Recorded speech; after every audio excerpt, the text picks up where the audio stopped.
সালামু আলাইকুম। একটা নতুন শব্দের সাথে পরিচয় করিয়ে দিচ্ছি। তো এই শব্দটার অর্থ আসলে আমি খুব বেশি ভালো জানি না, বাট মেশিনটার সাথে আপনাদেরকে পরিচয় করিয়ে দিচ্ছি। যদি কেউ এই শব্দটার অর্থ জানেন কমেন্টে লিখবেন।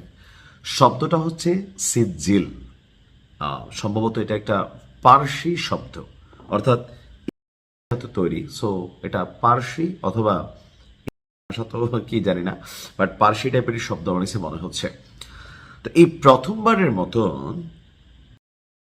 মার্কিন যুক্তরাষ্ট্রের মধ্যে যে ত্রিমুখী লড়াই চলছে, সেখানে সিজিল শব্দটার সাথে যেমন আমরা পরিচিত হলাম, সিজিল সাথেও আমরা পরিচিত হয়েছি।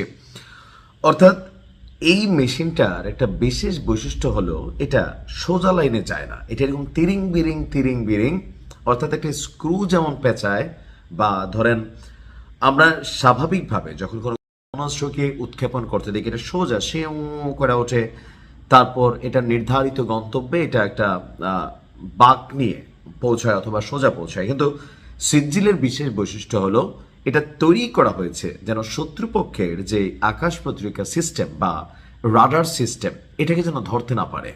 আর প্রথমবার ব্যবহার করে ব্যাপক সফলতা পেয়েছে। বলা হয়ে থাকে এটাকে হার্ট অফ। এই প্রথমবার যখন ব্যবহার করলো, এটার ভয়াবহতা দেখে, এটার কার্যক্ষমতা দেখে ইসরায়েল ভাবতে হচ্ছে যে এর সাথে এই লড়াই কি চালিয়ে যাবে। আর আমরা যারা একটু হতাশ হয়ে গিয়েছিলাম তারাও আশার আলো দেখছি। সিজিল হলো এর তৈরি একটি অত্যন্ত উন্নত সলিড ফুয়েল বা কঠিন জ্বালানি চালিত মাঝারি পাল্লার ব্যালিস্টিক ক্ষেপণাস্ত্র, যা প্রায় 2000 থেকে 2400 কিলোমিটার দূরের লক্ষ্যবস্তুকে নিখুঁতভাবে আঘাত হানতে পারে। আর এটি ভূমি থেকে উৎক্ষেপণ এবং নিক্ষেপযোগ্য এবং অত্যন্ত বিধ্বংসী, যা মূলত সামরিক স্থাপনাকে লক্ষ্য করে এই মুহূর্তে ব্যবহার করছে। এটার ধরন এবং জ্বালানিটা কেমন, এটা দুইটা পর্যায়ের হয়ে থাকে। একটা হচ্ছে আপনার কঠিন জ্বালানি চালিত, যা দ্রুত উৎক্ষেপণযোগ্য, অর্থাৎ ধরেন খুব দ্রুত স্পিডে এটাকে উৎক্ষেপণ করা যায়। এর পাল্লা 2400 কিলোমিটার। নতুন সংস্করণগুলোতে আপনার শব্দের চেয়েও 13 গুণ দ্রুত গতিতে এটাকে চালাতে সক্ষমতা অর্জন করেছে, এবং যা এটিকে প্রতিহত করতে শত্রুপক্ষের আকাশ প্রতিরক্ষা সিস্টেমকে চ্যালেঞ্জিং করে তোলে।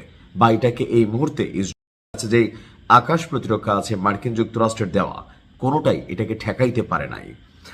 আপনার বলা হয়ে থাকে যেটি ওজনটা হচ্ছে 500 থেকে 1000 কেজি ওয়ার হেড বহন করতে পারে। অর্থাৎ নিয়ে পশ্চিমাদের যে ধারণা পারমাণবিক সক্ষমতার, সেটার কিন্তু একটা ট্রেইলার এই সিজিল ক্ষেপণাস্ত্র। এটার মাথাটার মধ্যে এমন সিস্টেম করে তৈরি করা হয়েছে 1000 কেজি, অর্থাৎ প্রায় 1 টন ওয়ার হেড নিয়ে এটা উড়ে যেতে পারে নিখুঁত গতিতে। এবং নির্দেশিকা ব্যবস্থা অত্যন্ত নির্ভুল, এটাকে যে গাইডলাইন দিচ্ছে, যা 10 মিটারের মধ্যেও লক্ষ্যবস্তুতে আঘাত করতে সক্ষম। তার মানে 2400 কিলোমিটার দূরের লক্ষ্যবস্তুকে এটা যেভাবে ঠুকতে পারে, 10 মিটার দূরে থাকা কোনো জিনিসকে এটা টাচ করতে পারে। 2025-26 সালের দিকে, মানে এখন, সরাসরি ইসরায়েলের সামরিক বস্তুকে ঠুকতে এই অস্ত্রটি ব্যবহার করেছে। তো কেউ কেউ বলছেন সিজিল হচ্ছে একটা ফার্সি শব্দ, আমি যতটুকু জানলাম, আর যার অর্থ পোড়ামাটি বা গন্ধক। এই অস্ত্রটি ইরানের অস্ত্র সক্ষমতার বা দক্ষতার একটি বিরূপ কি বলা হয়েছে তাকে, যে একটা নৈপুণ্যজনক একটা মেশিন, যা আধুনিক বিশ্বের সাথে পরিচয় করিয়ে দিচ্ছে কতদূর যাইতে পারে। ভালো থাকুন। আসসালামু আলাইকুম।